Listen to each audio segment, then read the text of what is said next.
Good evening, everyone. My name is Stacy Williams, and I am the Organizational Development Consultant for Canadian social media and American Internet technology companies.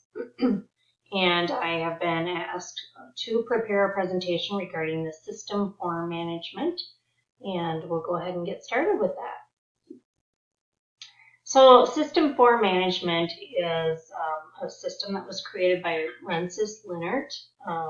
It was created as an approach to management that he developed through some research and subsequent conclusions. It's basically based on the belief that positive interaction between organizational leaders and members of a work team is critical to organizational effectiveness. It's a system-wide approach that describes firms in a range of 1 to 4 stages and seeks to assess an organization's efficacy or results based on the classification they're in. And organizations can range from authoritative and autocratic to participative. So what does that really look like? Well, in System for Management, there are 4 systems, System 1, 2, 3, and 4. I've written or kind of summarized each one of those systems here for us. And System 1 basically is an authoritative, top-down type approach of the system. It ignores employees' morale and well-being. It's considered exploitative. There's no interaction generally between management and workers, other than if there's some sort of quality or protection issue that needs to involve management. And there's not a lot of proactive or helpful approaches involved in this type of a system or organization. Very little recognition is given to employees, and employees are considered replaceable. So basically, if you don't do what they tell you to, they're going to replace you with somebody else. Has a layered decision making. It's not easy.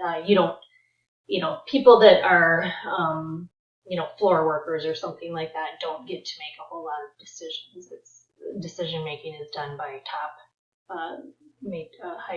hierarchy. So this type of organization was very typical in the 80s and 90s. It also, occurred a lot in assembly line type positions back then. Luckily, it's kind of moved along a little bit, and we see some difference, other systems that are more prevalent today. But System 2 it does have some authoritative characteristics, a benevolent authoritative situation, but the companies are more open to ideas from employees. They do spend some time and resources on acknowledging and giving recognition to employees.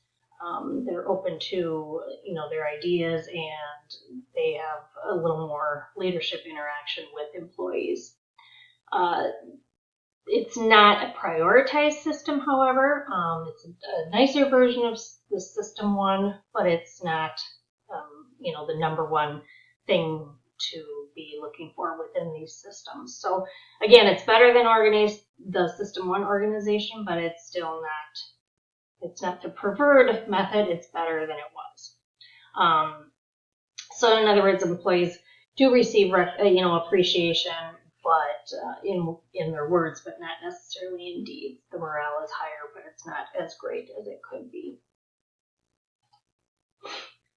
Ideally, we'd want to look at either a System 3 or System 4 organization, because that is a little more modern and geared towards how management and employees feel today in the world. And System 3 is more of a consultative and somewhat participative system. It's not as authoritative.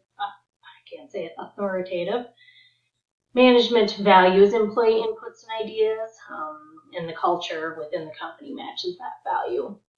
The culture is open, again, valuable. It welcomes feedback from employees, members of the workforce there. And they are open to insight from those people that are on the front lines to improve their methods within the company.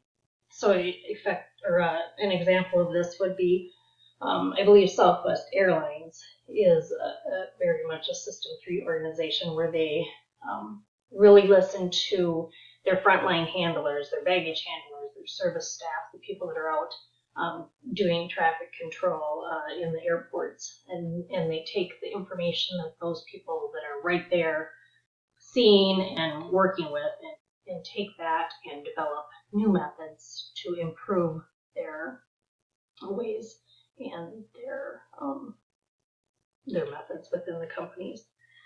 Employees do receive some recognition and awards, and interaction is valued, and the policies are clear in a system of this sort. And basically, people are considered they're in a partnership working towards the success of the company and the individuals themselves. And then ideally, the top of the line type system here is what's called the System 4 organization. It's open communication from top to bottom, up and down, left, right. It's participative. There's positive interaction, is ingrained in the culture. It's a flat organizational type structure. So it's completely opposite of the hierarchy of System 1. There's huge recognition and reward systems in place. Oftentimes they have big parties and big recognition, things going on for these people that are doing well. There's very few rules, but there's lots of supportive systems in place so that people are comfortable and able to do their job efficiently and well. Excuse me. An example of this would be Zappos, where everyone is considered a partner and they can and will lead if at any time within the company when it's needed. So, and this helps employees be committed and excited to come to work. So that these two organizations here, the 3 and 4 steps of the System 4 management, would be the ideal that you would want to see within your own company. We're also going to talk about learning organization. This is a systematic change program that is strategically designed to reduce the organizational layers that we would see maybe like in that hierarchy model 1 there, which then allows higher levels of involvement, participation, and collaboration among everyone within the company. That would be upper level employees, lower level, middle level employees, basically making it so everybody's kind of on the same tier, not I'm better than you, or I've got better skills than you. Everybody is learning and trying to help one another out. It's a self-directed, continuous learning process that produces positive change for everybody within the company. It's also self-directed learning, where the employees assume responsibility for their training needs without having a manager direct them or guide them or tell them what they need to do, or tell them that they might need to take a class or training on something specific. It's more geared towards employees being accountable for their own direction and how they go within the company and what they need to learn. I kind of work in a job similarly right now where I'm kind of allowed to do pretty much whatever I want to with some structure. But if there's any continued education or anything like that, I'm able to take that information. So I do actually take quite a few little webinars that are produced in the human resources market and available for me.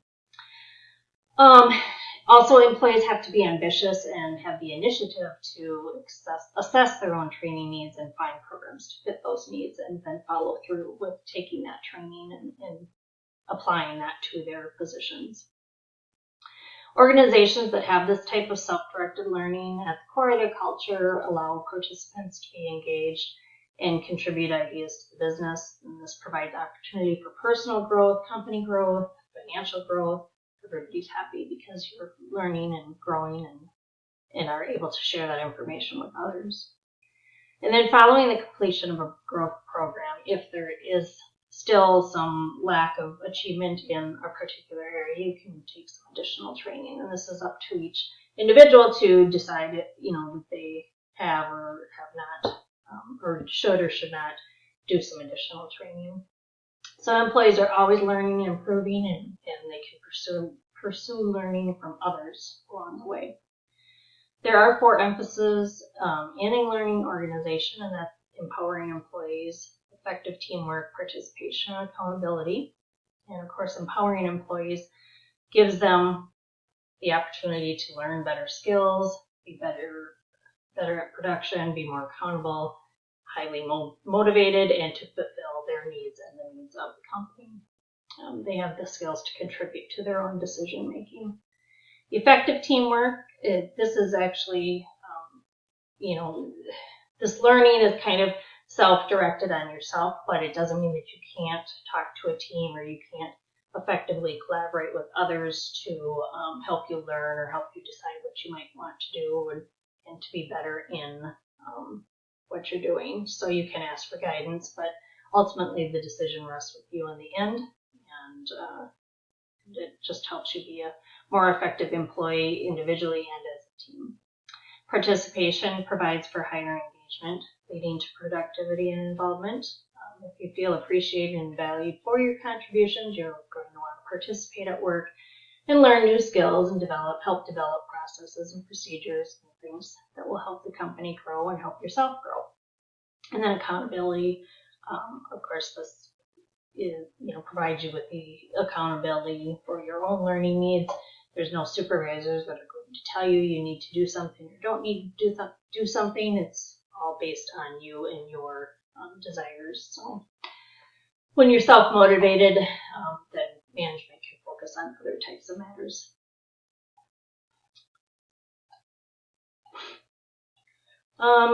So I wanted to address some mistakes that happen when we look at different types of management systems.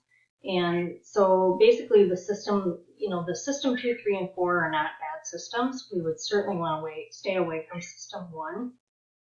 The system 1 organization is a very archaic system. It doesn't work in today's society of engagement and culture. It doesn't provide for valued employees. There's no interaction between management and employees, which leads to less innovation and higher turnover. The hierarchy structure is just not one that functions well in today's society. Decision making is difficult in this type of a situation because there's only so many authority figures that are given the power to make the choices, and so it makes it difficult to advance or make choices or make decisions on what you need to do within your position if you don't have that ability to make your own decisions. So, of course, there's no empowerment or ability to learn and grow within the company. It's a very restrictive type situation. It's very unfulfilling. No one really cares about each other. There's not a lot of empathy or level of understanding situations that might be going on in a person's life. It's basically people are considered replaceable in this type of a system. Hierarchy ruling does lead to unhappy workers, and this can lead to a decline in production, so that's not good. It can also lead to micromanagement because leaders or management may say it's got to be done my way or no way at all. You're going to have to leave if you're not going to do it the way I want you to. So this system would never work for millennials or the Gen Z because they've never grown up with this kind of restriction in their lives. This was much more prevalent in the 80s and 90s. In fact, I worked at a company doing line production basically back in the 80s, and I think it was the late 80s, might have been early 90s both, and it was very much like that, very strict. If you were ill, back in those days, of course, things were a little bit different.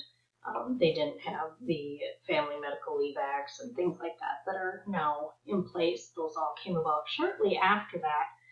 But I know in my own personal experience that I was ill and I actually had a doctor's excuse, but I had missed some work previously. And so I was actually fired for missing work because of this. And there were some other extenuating circumstances that had happened. And when it presented at work, there was absolutely nobody in my corner to back up any of my stories or any of the things that had been occurring to me at the job. So it was kind of disheartening, but that's how things were back in those days.